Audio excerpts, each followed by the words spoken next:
book is kind of intense. Hello and welcome. I'm your host, Elizibar. This is Once and Future number 27. Amazingly, this comic book series has kept the same creative team for its entire doggone run. How often do you see that in modern comic books? You don't. Even indie books can't keep like the same lineup of writer, artist, and colorist for more than like 3 or 4 issues. So this is frankly astounding that we're here 27 issues in and it's still rolling. Oh man, I don't know where to start with this. We got this bit here. So her son, who's Galahad, is going off to quest for the Grail over and over again, day after day. That's rough. Also, let me go ahead and say that I am very appreciative that this book was not split up into a bunch of miniseries like Once in Future, oh, The Rise of Arthur, Once in Future, oh, we're waking up King Lear, like whatever. Once in Future, Beowulf shows up for 2 issues. Like, okay, we could have done that, but they chose the way better, way cooler. Hey, let's just go 1 through 27 or 1 through 30 or 1 through 84, whatever it happens to end up being. Bold move. I love the art, by the way. I mean, just look how ghastly Galahad looks right there. Day after day, questing to become the knight.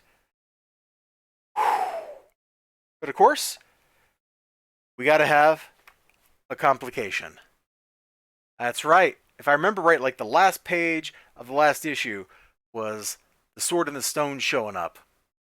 And now the magpies are telling all the land, he whoever picks up the sword from the stone becomes Arthur. So here's the known Arthurs right here. I'm sure there are other pretender Arthurs out there, but those are the three. You got Undead Arthur, you got like Glorious Arthur, and you've got like Iron Empire Arthur here with like land tanks and stuff, which is really cool. I have a lot of fun with that. So our protagonists go off to defend it.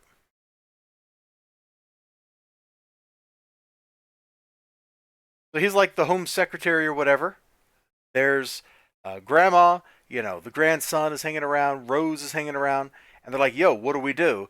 And she's starting to figure things out. Like, yeah, what if we just cover the entire countryside with landmines?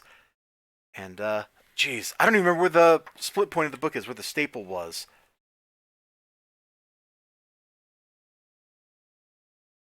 But I want to highlight, like, Galahad's, like, torture right here, marking off another day, another attempt.